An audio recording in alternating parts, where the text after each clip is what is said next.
Yun na nga! Bumili ka nga ng kape doon, sa kamantika. Bilisan mo, kaya wala na tayong stock dito. Doon bumili ka sa tindahan.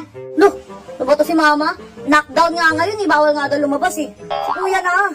Ano? Anong knockdown? Walang knockdown. Maaari ka pa ayaw ng pautos. Yan lang ako sa tindahan. Knockdown ka ba?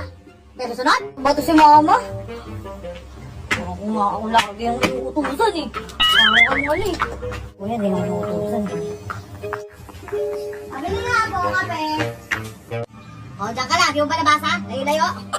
Mahawa pa ako. Baka may virus ka pa. Lo, ano kaya yun layo-layo? Kape nga po 3.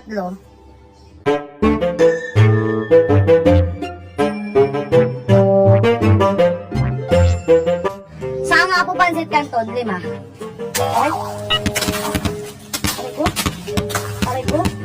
Grabe naman kayo. Hindi na virus yan. May personal na kayo eh. Tema